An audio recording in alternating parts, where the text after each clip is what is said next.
E vamos para Minas Gerais, trazendo o nosso bloco de eleições, então, com Isabel Mega. Isabel, sua Minas Gerais está uma confusão. O que está mais embolado, Minas ou Alagoas? Eu ia dizer isso, mas eu acho que Minas está um pouco ganhando, mais. Será? Porque são muitas frentes. Lá em Alagoas, né, a coisa está tentando se unir. O presidente do Republicanos, o Marcos Pereira, indicou que o ex-prefeito de Pato de Minas, Luiz Eduardo Falcão, é o nome cotado pelo partido para disputar o governo. O Falcão era o vice anunciado do Cleitinho. É isso. E aí não tem Cleitinho mais. Segundo a direção nacional, não. Tá. A escolha é pelo ex-prefeito de Patos de Minas, Luiz Eduardo Falcão. Mas, Tainá, hoje eu já amanheci o dia com um monte de gente disparando informações de será que Cleitinho vai ser? Então, ainda está no ar. Isso é alimentado, querendo ou não, de especulação de que Cleitinho ainda poderia ser candidato. Eu vou explicar por quê.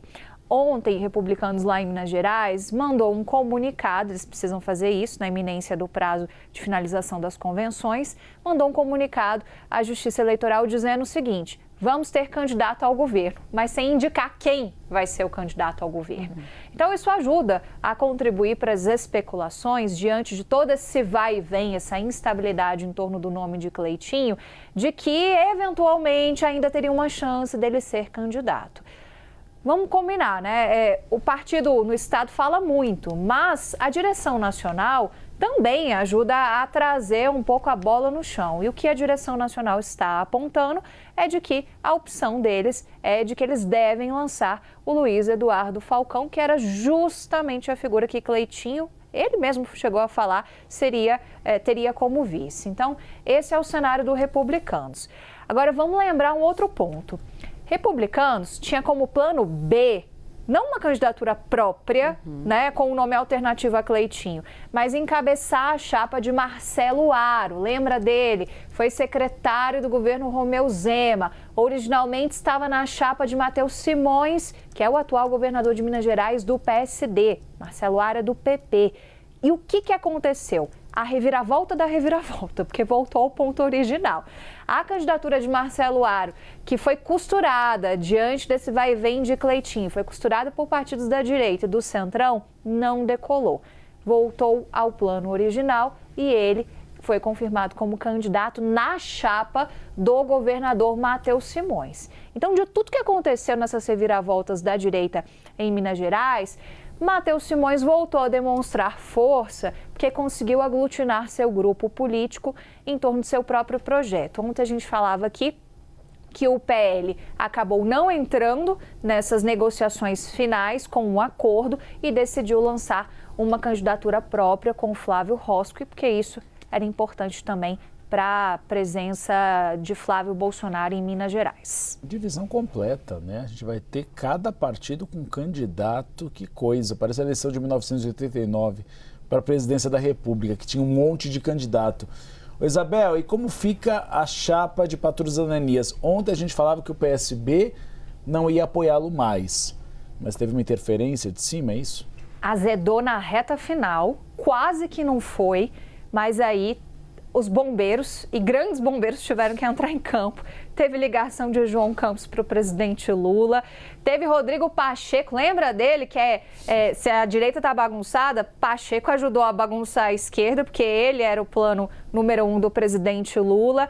Geraldo Alckmin, todo mundo foi acionado para olhar para Minas Gerais, porque o comando do PSB nacional era de seguir o alinhamento nos estados. Então, vai ter exceção? Vai. Mas Minas Gerais não era para ser tratado como uma exceção. Então, o direcionamento é para que eles caminhassem juntos, né? Só que lá no PSB de Minas Gerais tinha discordância com o PT de Minas Gerais, porque o PSB queria a vaga do Senado, não queria a vaga da vice e queria indicar Jarbas Soares. Aí o PT não queria bancar a candidatura de Jarbas Soares porque ele não estava pontuando nada nas pesquisas. A sensação que eu tenho conversando com as fontes lá é que eles iam gastar dinheiro à toa, segundo eles me repassam ali do porquê essa instabilidade, essas discordâncias na reta final.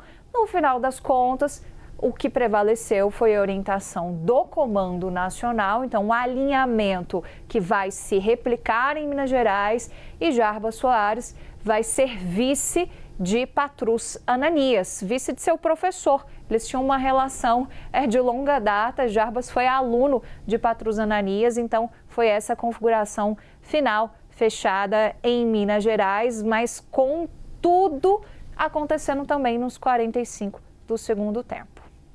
Muito bem, daqui a pouco eu vou trazer informação, eu preciso ouvir o áudio da fonte aqui, mas é basicamente conecta com Minas Gerais e é basicamente uma investida do Nicolas Ferreira, que é hoje a principal liderança do PL nacionalmente. Em Minas tem muita influência também nas composições e ele fez uma oferta a Romeu Zema.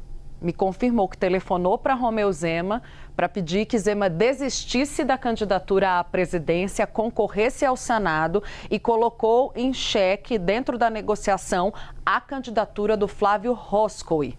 Então, isso tudo foi para o radar, mas não deu certo, porque Romeu Zema disse que ia, de qualquer jeito, ser candidato à presidência. Foi uma tentativa do Nicolas Ferreira. Daqui a pouco a gente traz detalhes da fala dele aqui, explicando exatamente o que foi que aconteceu, que ele falou, foi uma conversa tranquila, calma, né? Eu não coloquei a faca no pescoço do Zema, não. Negociou, né? Política está aí para isso, Isabel. O Zema, desde o início, ele falava o seguinte, que ele não tem perfil para funções no legislativo, ele tem perfil de executor, então ele recupera um pouco o passado dele, de gestão de empresas. Foi assim que ele acabou como outsider lá atrás, se lançando ao governo de Minas Gerais e ganhando 2 vezes. Então acho que condiz um pouco com essa negativa que ele teria dado ao Nicolas, mas mostra que o PL ainda assim está tentando aglutinar forças, se organizar para fazer uma candidatura forte diante da divisão desse racha na direita, que foi provocado, querendo ou não, por ajuda de Cleitinho, por essas indefinições e instabilidades todas no campo da direita. Agora uma loucura, né? Porque o Roscoe foi confirmado ontem pelo Flávio Bolsonaro, num vídeo com o Flávio Bolsonaro. E aí, isso daqui denota a divisão que a gente vinha trazendo, né? Do que pensa o PL, Nicolas Ferreira e as lideranças de Minas Gerais sobre essas composições com partidos de centro, porque seria a retirada do Roscoe para apoiar a candidatura do Matheus Simões, que é o candidato do Zema. E o que pensa o PL Nacional, que quer uma candidatura própria. O próprio Nicolas estava articulando. O Marcelo Aro, o Roscoe, todo mundo junto, mas não deu certo. O Flávio queria um palanque próprio e o Flávio anunciou esse palanque próprio. Inclusive, Marcelo Aro apoiando novamente o Matheus Simões. A gente vai trazer isso daqui a pouquinho.